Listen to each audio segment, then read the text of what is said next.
Bonjour les enfants, it's your boy RTB again with the DC speed feed.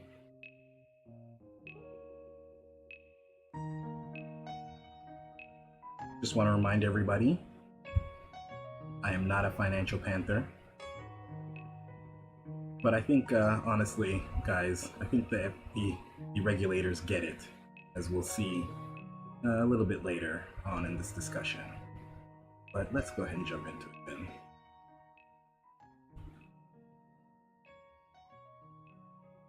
First, I wanted to talk a little bit.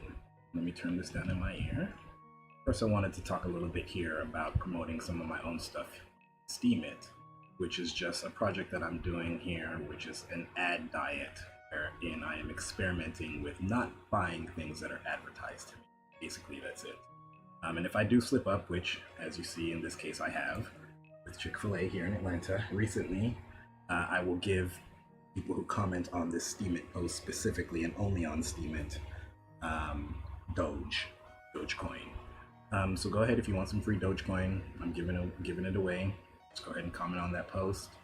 And I'm only really mentioning this, as we'll see, for other reasons that we'll talk about a little bit later.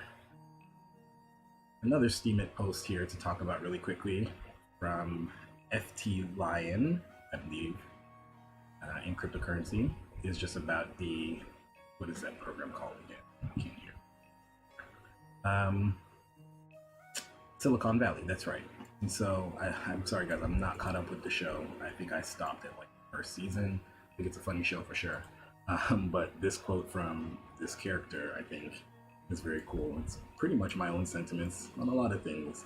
You can read it for yourself there.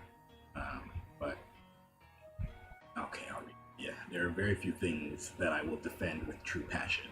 Medical marijuana, the biblical Satan as a metaphor for rebellion against tyranny, and motherfucking goddamn cryptocurrency. So I think that's actually a very, very perfect quote. I can't wait to go back and catch up with the seasons. And thank you to this Steemian for pointing that. Speaking of Steemit, I wanted to talk really briefly about Ned and his comments on a interview with Bloomberg. So I just want to fast forward to a point that this lady makes, this interviewer. And what they actually post there, that leads to more eyeballs and potentially more people coming through. But people have said that the content so far has been pretty low quality, given the fact that some of these users are just kind of trying to earn a quick buck. They're building their reputation. What's your plan for improving the quality on the platform, on the content side, and how can you compete with the likes of Reddit and Instagram?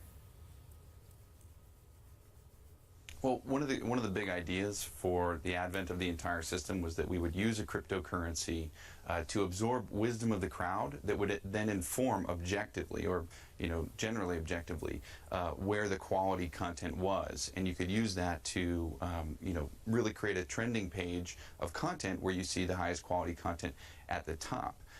We've only been somewhat successful in that mission, and going forward, there's still plenty of software upgrades happening to help us further embrace the idea that people can, inform a cryptocurrency to help us find quality content. Okay, so that's actually where I'm going to cut him off, just because, a lot of people have things to say about Ned, who is apparently, this is stuff that's new to me as well, because I'm new to Steemit, but is the CEO of Steemit, and seems like a pretty cool guy all around in general, from my first impressions. But his comments, didn't really necessarily defend against what I wanted to point out about the interviewer's question, which was about the quality of content on Steemit, which apparently people, I don't know who these people are, but people have said that there is a quality content problem on Steemit, which certainly, I think if you do go to the trending page, you would definitely see that. But just in comparison to other social media platforms and things like that, it makes me wonder, because I personally not very used to social media and using it. I, for example, although I do use Reddit, I have not looked at the Reddit front page in ages. I can't remember the last time I went to the Reddit front page. I don't know, maybe everyone else is different, but that's because communities like Reddit, at least to me, are where I go. And actually, I don't even really go on Reddit itself that much anymore. It's a lot of data extraction and information extraction I use Reddit for. But in general, for things that I actually do follow in news and things like that on Reddit, I find the communities that I think are appropriate. And I think that's the same thing with Steemit. And that's why I want to just point out, my own post, not to say that it's necessarily high quality or anything like that, but there are communities out there. I want to shout out the Poets United on Steemit, Slothicorn on Steemit. These are all great. Those two are basically, of course, art related communities, but in general, there are communities on Steemit. Also, the Steam Poker League, shout them out as well, that are actually great communities and actually producing high quality content all around. So just wanted to point that out. Move on really quickly.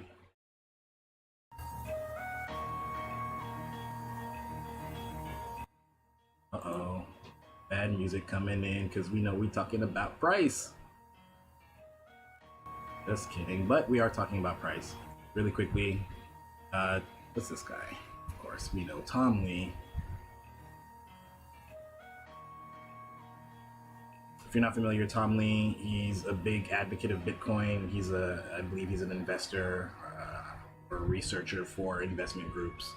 But basically, he's pointing out something that I think I wasn't aware of, and I think maybe there's a lot of reason to believe might come to pass. Of course, no one knows in such a speculative market like this, but this is very short-term speculation, which based on this information about the consensus conference, which is happening in New York, when it's going to be taking place is going to be in the next 2 weeks, I believe. So in the past, the value has increased 69%, the value of Bitcoin during this meeting. Takes place, I believe, over 2 days, May 14th to May 16th. And then after the meeting has shot up 138% historically. So basically, Tom Lee is pointing this out and mentioning that he expects the same sort of trend to continue in the next couple of days, in fact. Be on the lookout for that, bag holders, if you're holding any. Oh yeah, speaking of bag holders, let's look at what has been floating around Reddit. Just want to point it out for those of you who aren't on Reddit and haven't seen this. Let's look at what Warren Buffett has in his bag really quickly. So you can see he has quite a few holdings, including Apple, and a large percentage, well, I mean, not a large percentage of Apple, but a large percentage of his portfolio apparently seems to be Apple. But also Wells Fargo, Bank of America, American Express, and it goes on and on and on, with industries in which you could imagine, what would a legendary investor who has billions of dollars invested in industries that stand to lose out on billions of dollars have to say about said technologies and industries, which are actually going to be putting a lot of this holding at risk. Just a thing to think about. Not to say that, again, Warren Buffett isn't, worth respecting or anything like that. It's just, you use common sense when you listen to people and their opinions on these things, including myself, of course. I just wanted to point out also really quickly, because we'll be talking a little bit about ICOs and securities a little bit later on, but I came across also from Steemit, and I unfortunately can't remember the post, but I came across these two different basically ways of authenticating digital artworks on blockchain. So one is called Describe and one is called Creative Chain. So basically, if you know anything about blockchain technology, you can imagine how it works. There is a way that a hash is created and associated with your particular piece of artwork that you upload, and then you can create exclusive copies or limited run copies, things like that. You can Creative Commons license it through Ascribe, at least I know. But basically, you use the blockchain to track the ownership and the usage of the artwork, the digital artwork. And there's a lot of actually interesting stuff about why that's been historically difficult with digital artwork and specifically. But one thing I just wanted to point out, and having not used either of them, I just want to point out a difference between the two. One here, Creative Chain, as you can see, has a token called Creative Coin, or CREA. It's listed on CoinMarketCap. These are the places where you can get it. I'm not shilling it. I've not used it. I don't own any of it. But what I will point out is this doesn't, to me, seem to be a use case, especially when you have a competitor, so to speak, like Ascribe, just looking at the two of them again, which doesn't have a token. It doesn't seem to be a use case for blockchain technology where you need tokens, where you need to have ICOs. Not saying that they do have an ICO, but to have a token, and I don't know if they did actually have an ICO. I don't see anything about ICOs on the website.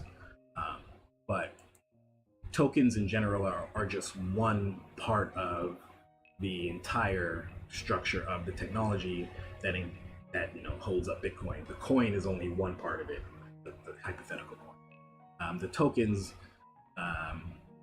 don't necessarily need to be something that's tradable when you're actually trading assets or trading things on a blockchain. In other words, it doesn't have to be money that's traded on the blockchain.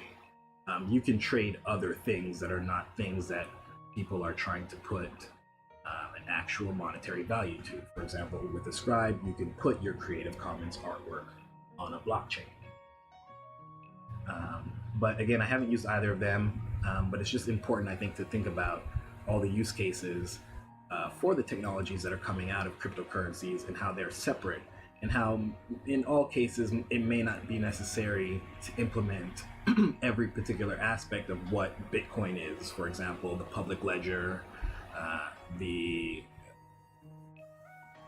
proof of work system, and things like that may not have to carry through to every other cryptocurrency or crypto-based or blockchain-based project. The technology is a lot more varied and broad, I think, than just releasing tokens. Again, not to say anything against Create Coin or Creative Coin. In fact, I might check it out too. Not sure, but this one seems to me be a little more enticing as far as using my own artwork. Moving on. For the miners out there, I'm sure you've heard the Z9 Mini has been released, or is going to be released. They've announced it is shipping in June. This will be mining the Equihash algorithm, which is currently, I think, like maybe the third or fourth most profitable, if not the fifth, for most GPU mining rigs right now. But I mean, it is a powerful beast for not that much money. I think it's interesting now that you see that they're taking not only Bitcoin Cash, but both Bitcoin and Litecoin again, at least for this batch. I'm not going to purchase this myself, but if you are interested, definitely, I think this is an interesting one to start with, considering that Equihash is a currently profitable algorithm to mine, and with this, it would be enormously profitable.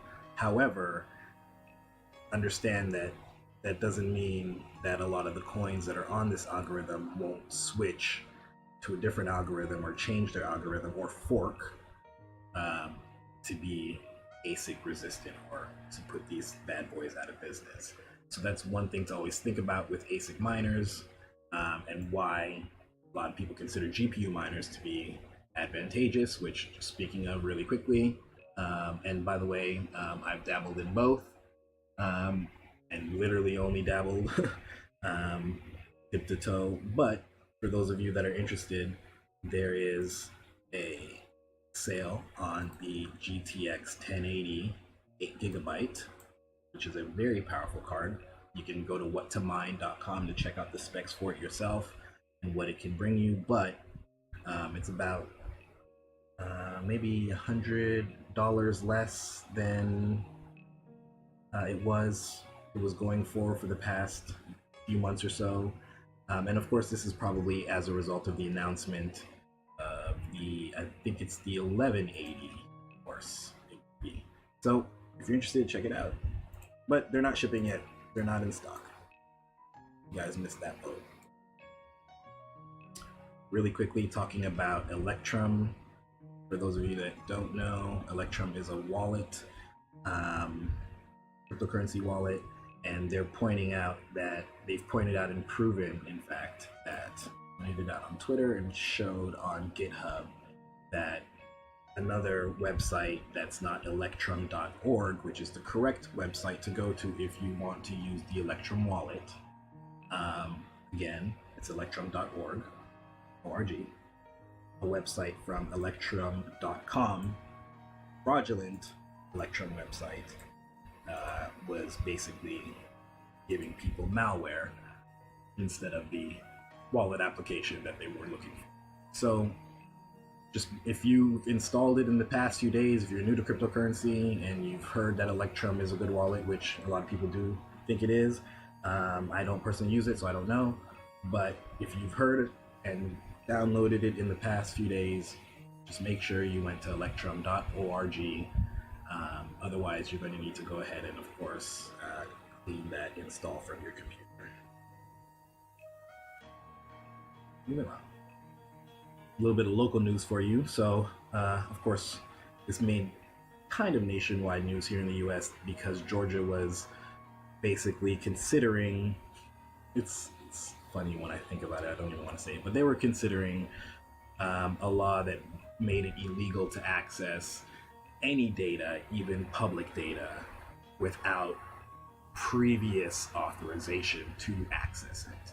And this is because there was data about, I think, election data on publicly hosted here in Georgia for some stupid reason that I believe, quote, I don't even know if you can call them hackers, accessed it because it was publicly available, but it created a whole shitstorm here in Georgia, and legislators scrambled, as they do, especially when they don't understand technology, to shut it down in the most ham-fisted way possible, which was just to be like, well, if they didn't have permission, then it's illegal, it's a crime.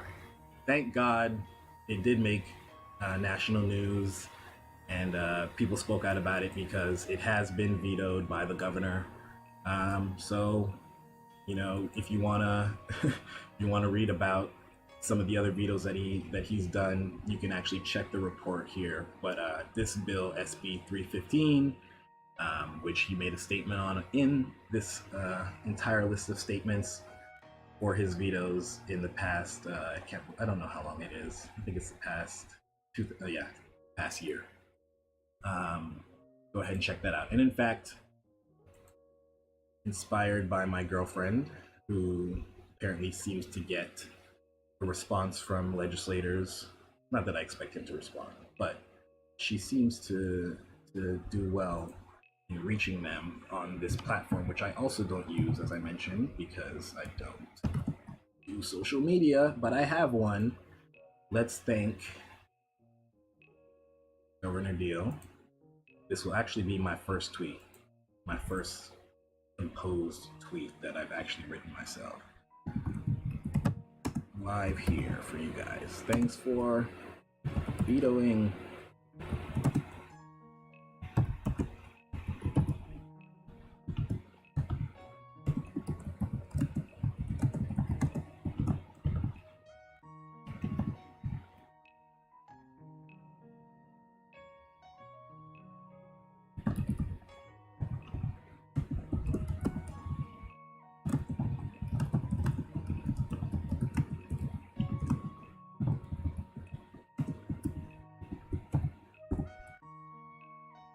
All right, thanks, Governor Deal, for vetoing SB 315. Oh, and I guess that's Norman Reedus. Again, I don't know how Twitter works. That's not his name. I guess that's his website. Anyways, photos.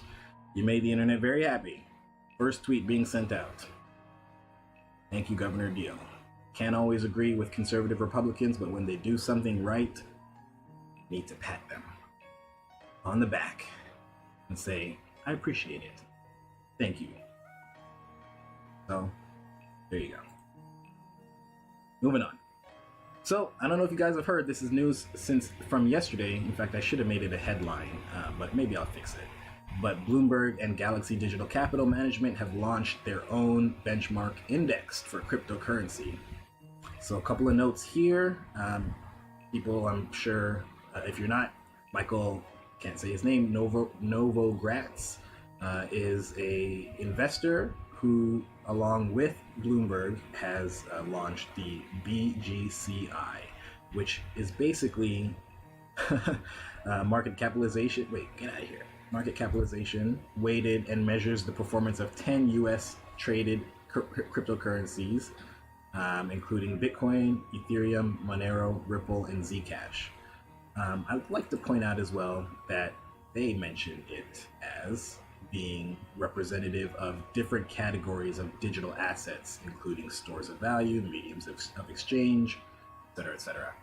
I point that out because, again, a lot of people are talking about what are these cryptocurrencies? How are the regulators going to decide?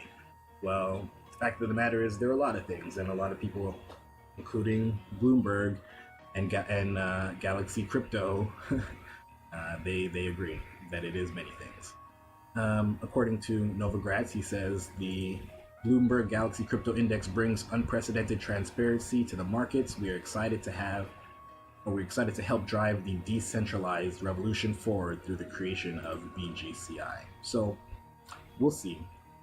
We'll see how they actually have an influence, but I think definitely welcome to the field, guys. You know, open arms. I also highlighted this here again, not because I have pocket change worth of EOS as well as pocket change worth of Ethereum, but because I think it's interesting that they included it in their holdings when there is no mainnet for yet another maybe 3 weeks, I guess you could say, or so. Who knows? Remains to be seen. But this is the way the market is, guys. This is how this technology is moving, and the guys are getting in the game. Speaking of what happens when more people start getting into that game, well, that means more regulation starts to happen. And of course, the SEC is the body that will definitely be at the behest of all of the regulations that pretty much I can guarantee the world is going to be looking at when it comes to cryptocurrencies, even if they don't follow it, which I think is a great asset of cryptocurrencies, is that the world in general doesn't have to follow the US's model when it comes to them, but they'll definitely be looking to them. I mean, shit, I'll be looking to them because I'm here. But this not necessarily related to cryptocurrencies, just about some of the things that the SEC does for us as a government body, as a regulatory body. Is they've apparently released a new tool, the SEC Action Lookup Individuals tool. I believe they have an acronym for it, but I can't remember what it's called. But basically, if you go there, you can look up the names by name. You can look up individuals who have been named as defendants in federal court actions in the SEC. So, I mean, that's to protect investors against scammers. And imagine if we had something like that, frankly, for cryptocurrency. I mean, that would be enormous help and bring enormous confidence to the market if we had some such thing like that set out by the SEC for cryptocurrency. Now, of course, something like that is a long ways off. Don't expect it anytime soon. But these are the sorts of things that the SEC does for you here in America. Oh no. Reopen. speaking of the SEC, I wanted to actually go ahead and mention some comments of Commissioner Hester M. Pierce made a couple of days ago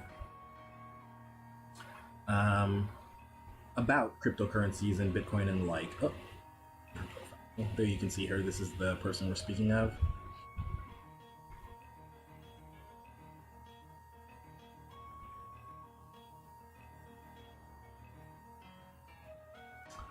But I want to go ahead and just... So there were tweets about her speech going through the internet. I just wanted to point out. So she mentions here when talking about how the SEC first approaches the idea of, is this a security or is this not? They always look to this case from 1946, which was the SEC versus Howley. And a little bit of history she mentions about it is it was actually a case of a contract for an orange grove, which you can see here. Of course, someone, I mean, if you can imagine, I haven't read the case, but as I would imagine, the contracts were something like, hey, I have these orange groves, which don't have oranges on them yet, but if you buy these contracts now, by the time blah, blah, blah, there'll be oranges on them that you can sell. And you'll make your money back. Some case like that. So this is a way in which I think it's very interesting that is the start and the beginning of a lot of securities laws in the United States. And not actually, I mean, it's kind of long ago now, but 1946, I mean, that's only the middle of the last century. So that's not that long ago. So these things, the fact that we have these new sorts of things that we don't know if they're securities or anything like that, this close to a time period where we've only kind of started to put these things into law, I think, is a testament to how fast this technology moves. But anyways, moving on, she has some comments. Let's see.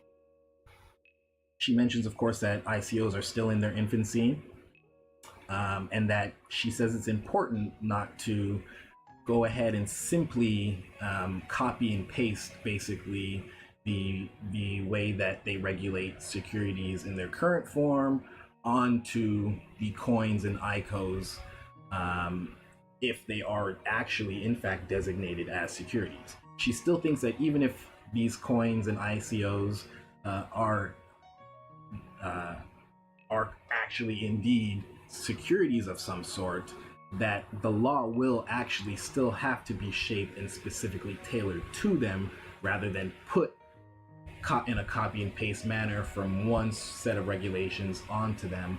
Otherwise, as she mentions, innovations that might otherwise have occurred that don't fit within that security framework may never have come to fruition. And that would indeed stifle innovation, which, I mean, guys, regulators are your friends in some cases. In this case, and specifically with this regulator, although of course this is not like a position that is the official position of the SEC, it's just her personal comments. But the fact of the matter is, they're not evil enemies looking to like take away your crypto anarchist, fervor for being your own bank and controlling your own money and doing with it what you please. They understand that it's a new technology that they have a role in shaping rather than stifling.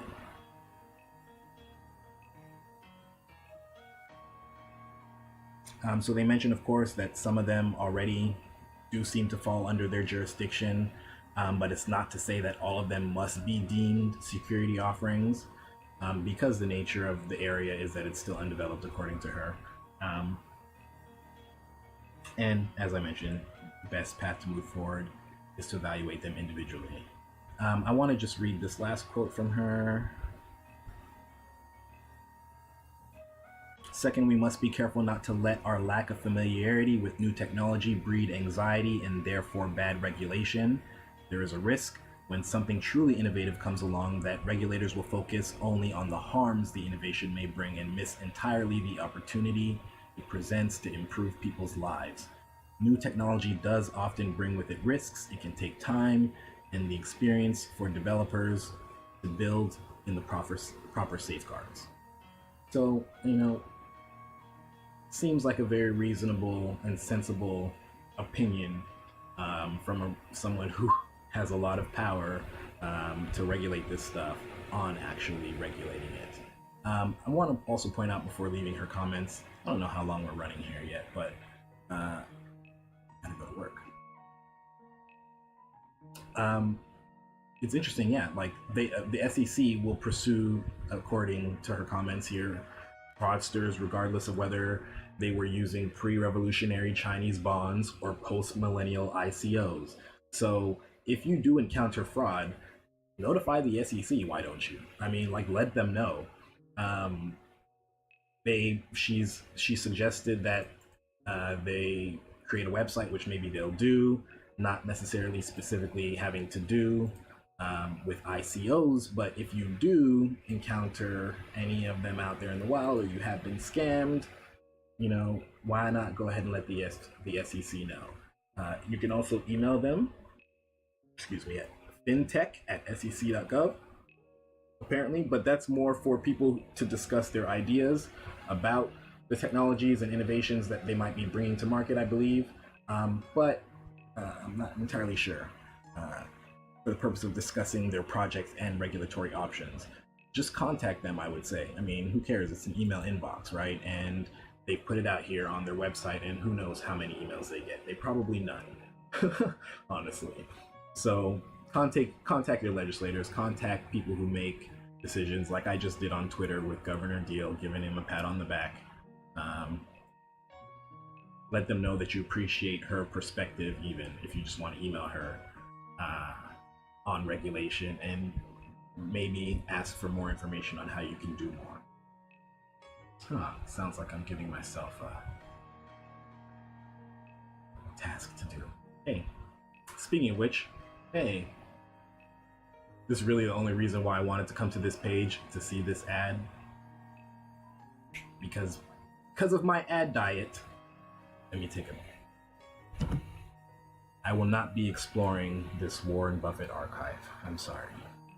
But do check out my ad diet. Anyways, cryptocurrency exchange Coinbase prepares for a monster increase in trading, according to CNBC. So basically, they've been ramping up their ability to handle more transactions, more customers on the actual platform.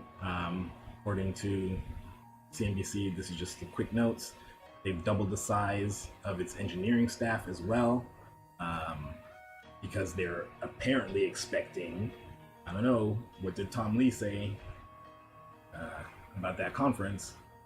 I don't know, but they're expecting a lot of capacity to be coming through, who knows when. But I think it's not far-fetched to say that it would be having to do a lot with that conference, because frankly, coming here, we'll see that in New York, where the conference is being held, Coinbase is one, if not the only, I'm not sure, but definitely one of the few exchanges licensed to do business with cryptocurrencies in New York.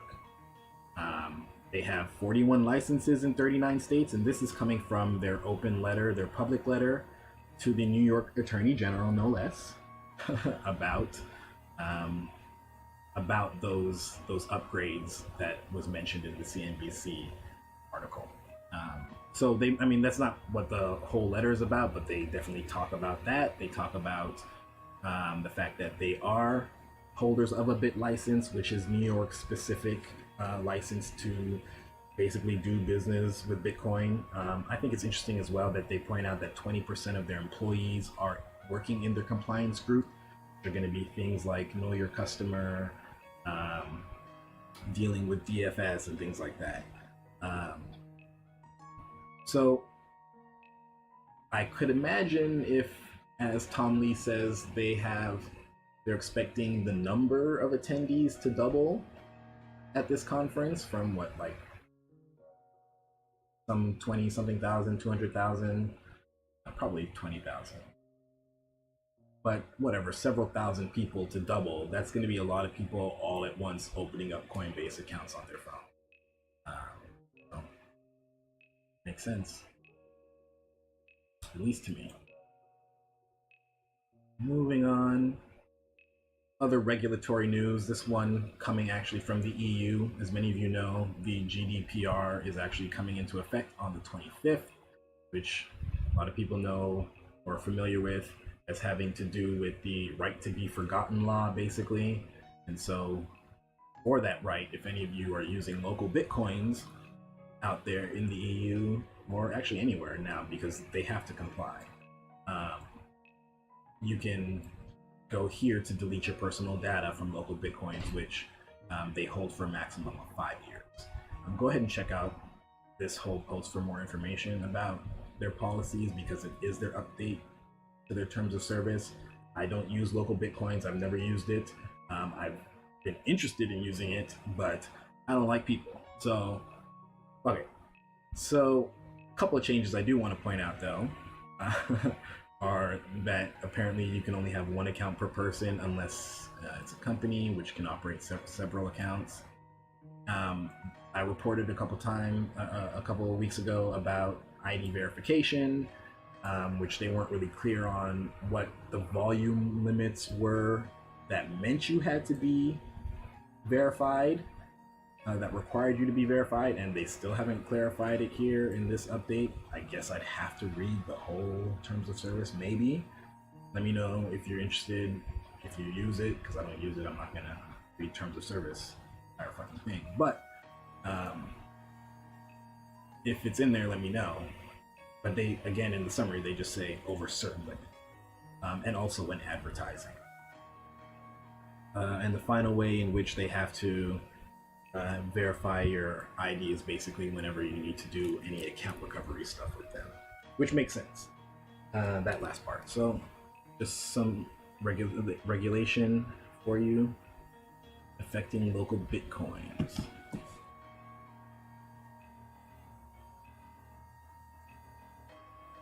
Some quick economic news, nothing to do specifically at all with cryptocurrency.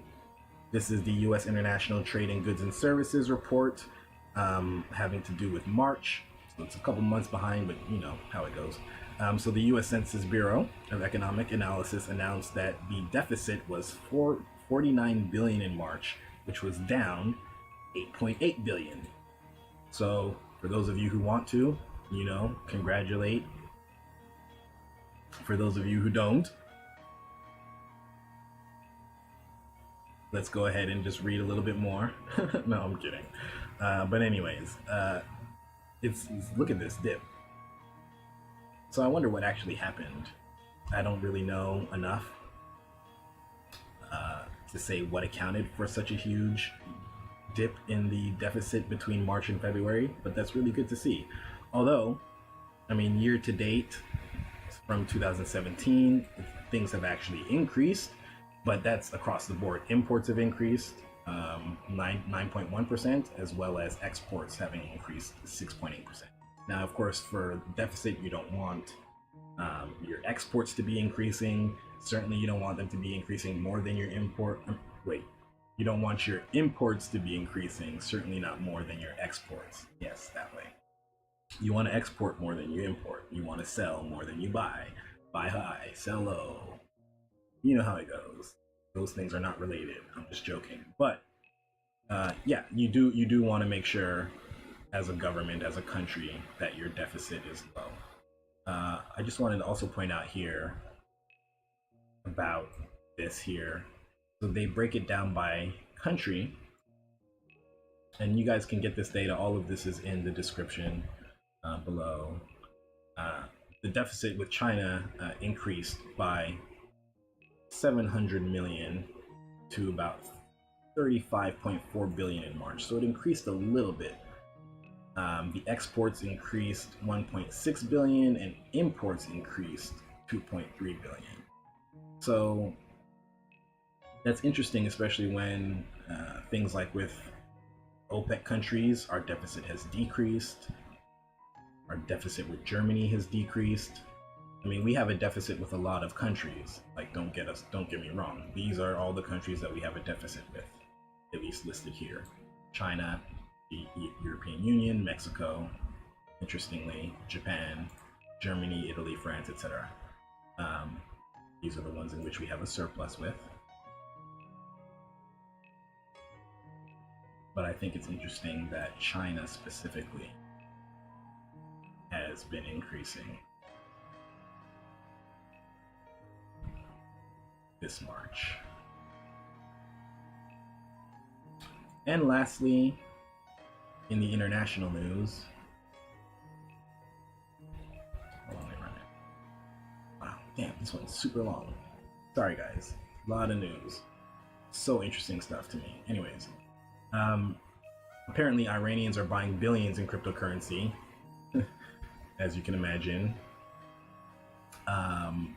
with it now being okay to do so under Muslim law, but obviously understand that in Iran specifically, the stance of the government on cryptocurrencies is a little bit wishy-washy. It's kind of gone back and forth. I'll go to the end here and basically read these comments from the Deputy Minister of Information and Communication Technology. Basically, he says the Ministry of Communications, blah, blah, blah, has conducted a number of research studies as part of efforts to prepare the infrastructure to use Bitcoin inside the country. And they, as the main center in Iran, are dealing with the country's technology developments, have taken very seriously the issue of preparing for the new currency. So apparently they're saying we're getting the infrastructure going, we're getting the arrangements are being made to put that together, but it's also the case that the central bank has banned cryptocurrencies.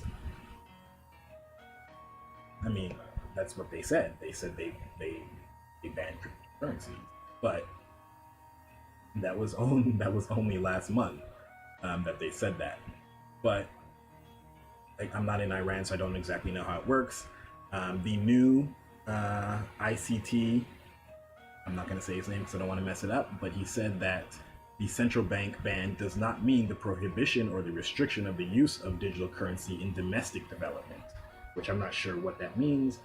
Maybe there is a particular distinction there in Iranian law that I'm not familiar with, presumably. Last week at a joint meeting to review the progress of the project, it was announced that the experimental model was ready, which is what his comments were. So apparently stuff is still moving forward with cryptocurrencies in Iran. And frankly, regardless of what the government is saying in Iran, according to this report, $2.5 billion of cryptocurrency has been purchased. So that would be from private citizens in Iran, presumably, according to this reporting. So, of course, a wonderful feature of cryptocurrencies is you can't really stop.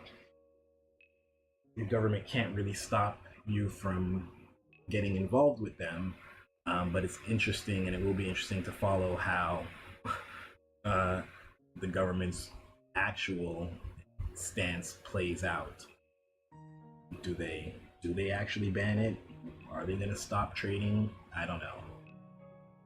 Is it going to be allowed in domestic cases, which who knows what that might mean, but who knows? We'll see. Lastly, just want to bust Snowden's balls a little bit.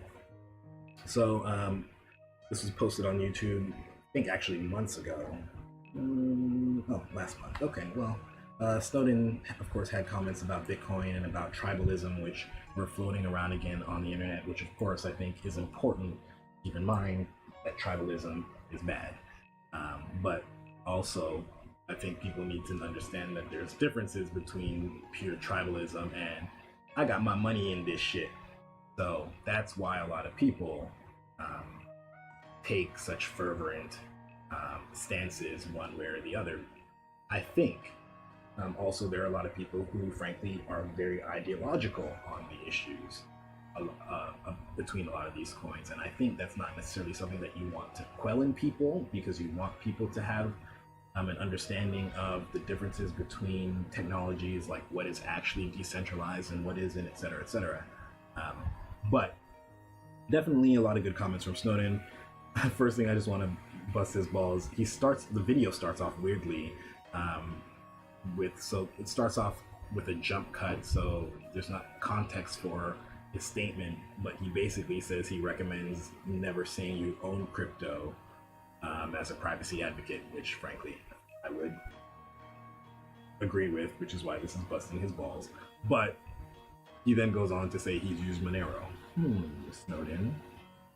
But I guess you could argue, well, even if he did own or use Monero, you could never prove it because that's the point of Monero. So I think you got me there, Snowden. You got me. I think it's also interesting he points out Zcash. He likes Zcash. It's another privacy type coin. But I don't know. This was published in April. I know BTC P or Bitcoin Private, which was a Zcash and Bitcoin like had a baby and birthed this Bitcoin Private. He never mentioned that, so I wonder if he's familiar with that. And I just pointed out because based on my cursory understanding of Bitcoin Private, it seems to resolve what Snowden said seems to think is a major issue, and the major issue with Bitcoin specifically long term, which is the public ledger, or the fact that everybody's transactions of everything will be publicly available. If we were to try to scale this to everyone in the world using Bitcoin, will be available in perpetuity. Bitcoin Private, and of course other solutions that Bitcoin, I believe, is coming up with itself, but Bitcoin Private definitely, which is a baby of Zcash. You should know that, Snowden. You helped birth it. No, I'm kidding.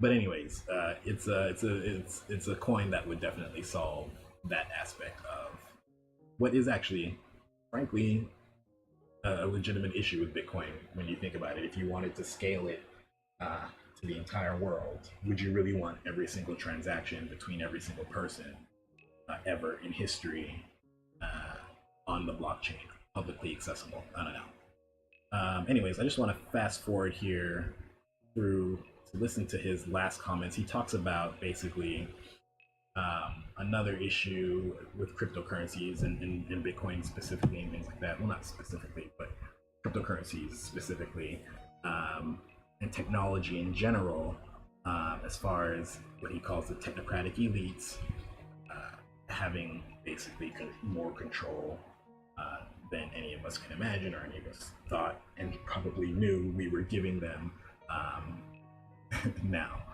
But I just want to go ahead and play his comments here and then say a brief word at the end. The idea here is when we have technology